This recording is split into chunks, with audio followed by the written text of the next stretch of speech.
نحمده ونصلي على رسوله الكريم اعوذ باللہ من الشیطان الرجیم بسم اللہ الرحمن الرحیم الذين يؤمنون بالغیب ويقيمون الصلاة ومما رزقناهم ينفقون۔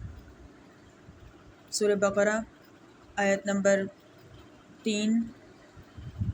ترجمہ: یعنی خدا سے ڈرنے والے لوگ ایسے ہیں کہ یقین کرتے ہیں بے دیکھی چیزوں کا اور قائم رکھتے ہیں نماز کو، اور جو ہم نے روزی دی ہے اس میں سے کچھ خرچ کرتے ہیں۔ اس آیت میں متقین کی 3 صفات بیان کی گئی ہیں: ایمان بالغیب، اقامت الصلاۃ، اللہ کی راہ میں خرچ کرنا۔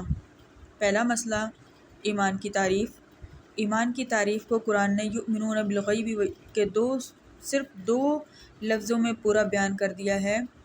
لفظ ایمان اور غیب کے معنی سمجھ لیے جائیں تو ایمان کی پوری حقیقت اور تعریف سمجھ میں آ جاتی ہے۔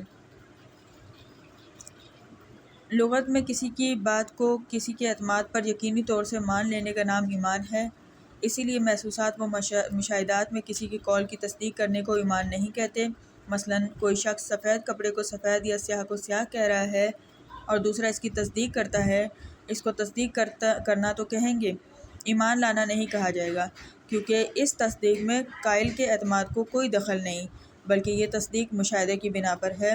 اور اصطلاح شرع میں خبر رسول صلی اللہ علیہ وسلم کو بغیر مشاہدے کے محض رسول کے اعتماد پر یقینی طور سے مان لینے کا نام ایمان ہے۔ لفظ غیب لغت میں ایسی چیزوں کے لیے بولا جاتا ہے جو نہ بدیہی طور پر انسان کو معلوم ہوں اور نہ انسان کے حواس خمسہ اس کا پتہ لگا سکیں، یعنی نہ وہ آنکھ سے نظر آئیں، نہ کان سے سنائی دیں، نہ ناک سے سونگھ کر یا زبان سے چکھ کر ان کا علم ہو سکے، اور نہ ہاتھ سے چھو کر ان کو معلوم کیا جا سکے۔ قرآن میں لفظ غیب سے وہ تمام چیزیں مراد ہیں جن کی خبر رسول اللہ صلی اللہ علیہ وسلم نے دی ہے، اور ان کا علم بداہت عقل اور حواس خمسہ کے ذریعے نہیں ہو سکتا۔ اس میں اللہ تعالیٰ کی ذات اور صفات بھی آ جاتی ہیں، تقدیری امور، جنت و دوزخ کے حالات، قیامت اور اس میں پیش آنے والے واقعات بھی، فرشتے، تمام آسمانی کتابیں اور تمام انبیاء سابقین بھی، جن کی تفصیل اسی سورہ بقرہ کے ختم پر آمن الرسول میں بیان کی گئی ہے۔ گویا یہاں ایمان مجمل کا بیان ہوا ہے اور آخری آیت میں ایمان مفصل کا ہوگا۔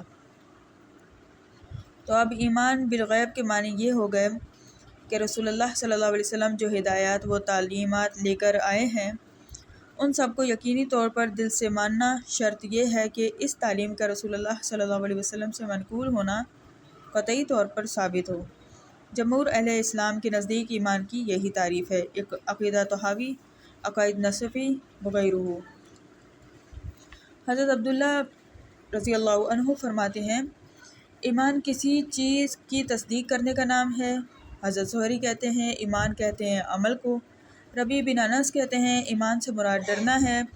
ابن جریر کہتے ہیں یہ سب اقوال مل جائیں تو مطلب ہوگا کہ زبان سے، دل سے، عمل سے غیب پر ایمان لانا اور اللہ سے ڈرنا۔ ایمان کے مفہوم میں اللہ پر، اس کی کتابوں پر، اس کے رسولوں پر ایمان لانا شامل ہے۔ اس تعریف میں ماننے کا نام ایمان بتلایا گیا ہے۔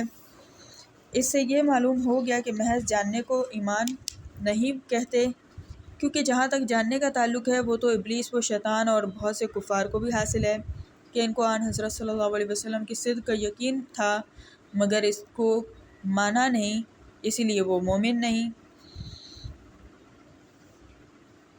جزاک اللہ خیرا۔